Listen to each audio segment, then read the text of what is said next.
Vous n'êtes pas bon orateur si vous ne maîtrisez pas la diction, la prononciation des mots, l'articulation. Parce que l'art oratoire repose sur le corps. Et on vous a toujours dit que pour bien prononcer, il faut s'exercer avec les virilangues. Les fameux un chasseur chassant, chasser doit savoir chasser sans son chien de chasse. Aujourd'hui, je vous dirai le contraire. Je vous dirai que dans les 26 lettres de l'alphabet français, il y a des éléments qui vous permettront de bien articuler, de bien parler. D'abord, prenons les voyelles. Il y a deux catégories de voyelles, essentiellement. Les voyelles principales et les voyelles secondaires.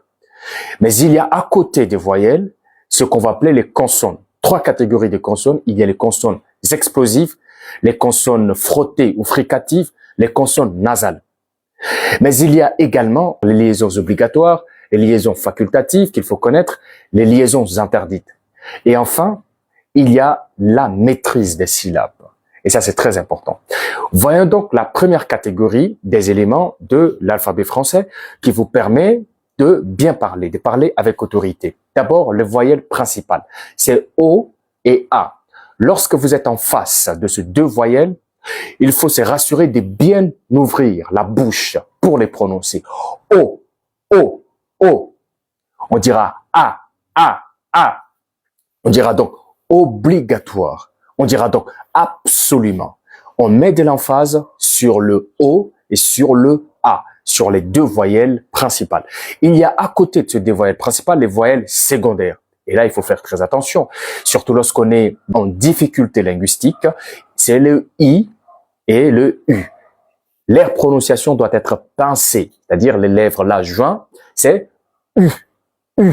C'est pincé vers le bas, on va dire, c'est U ou I, I, I. Et s'exercer à les faire, s'exercer à dire I, X, I, X, U, X, U, X, U, X. Ou bien s'exercer à dire UI, UI. Et dans une phrase comme université, il faut mettre de l'emphase sur U, université.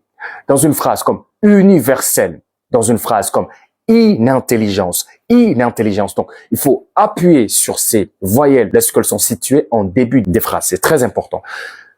Voyons à présent ce qu'on va appeler les consonnes. Commençons par les consonnes explosives. Lorsqu'on a affaire à des consonnes dont la prononciation sonne comme un coup de marteau. Vous avez parmi ces consonnes T, vous avez G, etc. Vous avez D. Ce sont des consonnes explosives. Et lorsque vous êtes en face de ces consonnes, vous devez prendre du souffle et les prononcer avec force, avec vigueur. Prenons un exemple. Avec la consonne P, parler. D'accord? C'est précisément prendre position. On ne dira pas parler, c'est précisément prendre position. Ou parler, c'est précisément prendre position. Parler, c'est précisément prendre position. Parler, c'est précisément prendre position. Parler, c'est précisément prendre position. On vient donc de mettre de l'emphase sur ces consonnes explosives. Le P, P, ça doit sonner comme un coup de marteau. C'est pareil lorsque vous avez en face une consonne comme G, ou bien lorsque vous avez en face une consonne comme T également. Maintenant, à côté de ces consonnes explosives, il y a les consonnes fricatives ou les consonnes frottées dont la prononciation est longue et continue. Je prends l'exemple de F, je prends l'exemple de V, je prends l'exemple de S. On dira F, ça doit être long et continu. Donc, finalement, nous sommes en face d'une, parce que le D ici c'est une consonne explosive, d'une situation délicate. Vous avez vu, donc c'est un mélange de tout ça qui fera que vous avez du rythme, vous avez de l'autorité, vous renforcez le sens de vos messages ou la compréhension de votre message. Il y a à côté justement les consonnes nasales. Vous avez les gn, gn, le G avec un gn, ou bien le M, N également. Mais ça, c'est un peu délicat.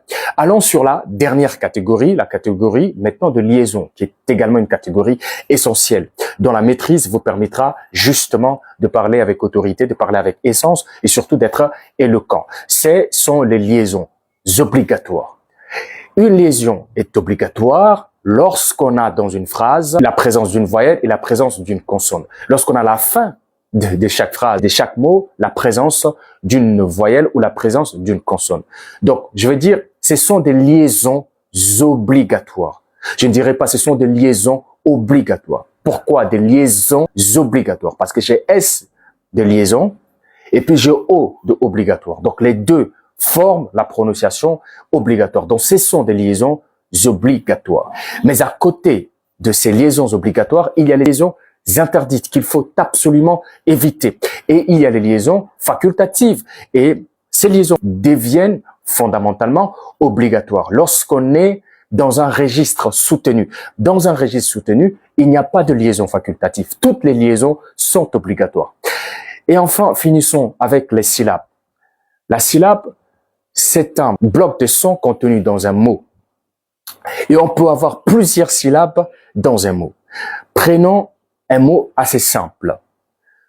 Finalement. Nous avons finalement. On a 4 syllabes. Et lorsque vous parlez, vous devez mettre en évidence toutes ces syllabes. On ne dira pas finalement, on dira finalement, finalement, finalement. Et ça, parfois, il faut l'appliquer chaque fois que vous avez un mot important ou bien une idée importante à mettre en valeur. La maîtrise de tous ces éléments vous donnera, premièrement, en ce qui concerne le voyelle principal, vous donnera d'abord du rythme, de la musique ou bien de la musicalité à votre parole. Et pour la maîtrise de deuxième catégorie, de l'autorité, mais également de la précision. Et enfin, vous avez la dimension épidictique et la dimension éloquence dans les 2 dernières catégories. Merci d'avoir suivi cette vidéo. On se retrouve demain pour une nouvelle leçon. Abouna al-Hajj.